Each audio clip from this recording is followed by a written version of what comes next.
Shalom, saudara-saudariku, sahabat renungan harian yang dikasihi Tuhan. Firman Tuhan yang menjadi inspirasi dan kekuatan kita untuk hari ini tertulis di dalam Kolose pasal 2 ayat yang ke-7.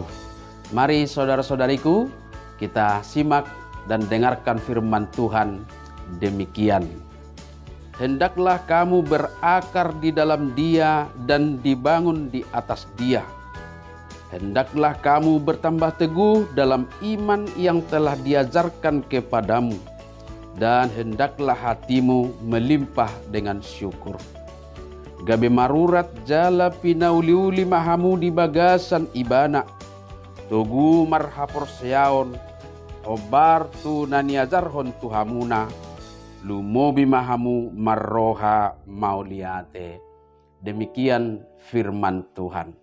Saudara-saudariku, kesetiaan sebagai seorang Kristen terlihat bukan hanya dalam hal statement atau sesuatu yang dinyatakan lewat verbal, lewat kata-kata dan slogan-slogan yang didengungkan secara demonstratif.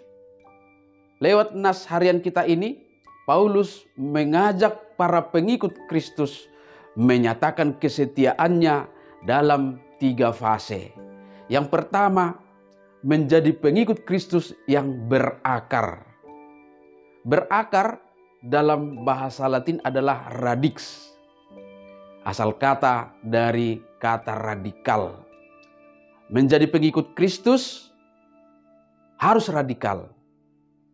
Tentu saja istilah radikal bukan dalam konotasi negatif seperti yang sering kita dengar saat ini di tengah-tengah maraknya isu radikalisme agama yang familiar dengan kekerasan, teroris, dan berbagai kekerasan lainnya.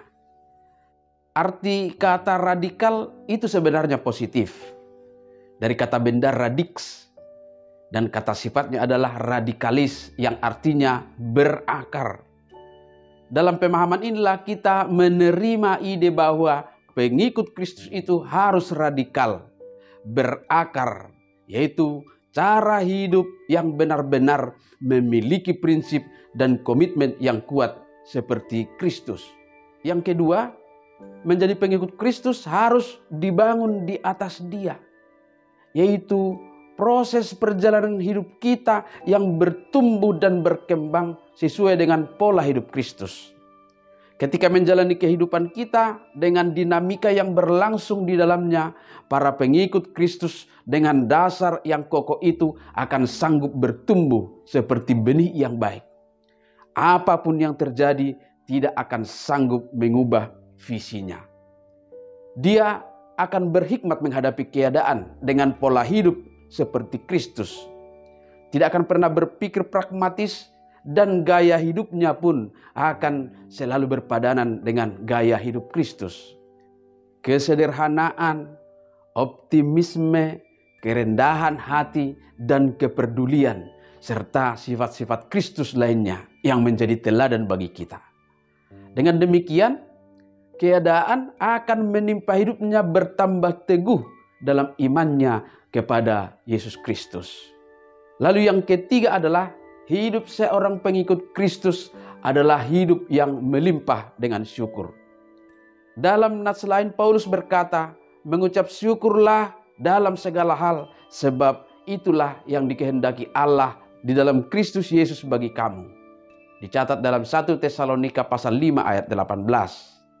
Hati yang melimpah dengan syukur adalah buah dari keyakinan bahwa Allah akan mencukupkan, akan memampukan, dan akan memelihara hidup orang-orang percaya kepadanya. Maka sekali lagi, hal apapun tidak akan pernah menyurutkan hatinya untuk bersyukur kepada Tuhan. Nyatakanlah kesetiaan imanmu dan keteguhan hidup di dalam Kristus, dan ucaplah syukur senantiasa kepadanya. Amin. Selamat beraktivitas. Tuhan memberkati kita semuanya.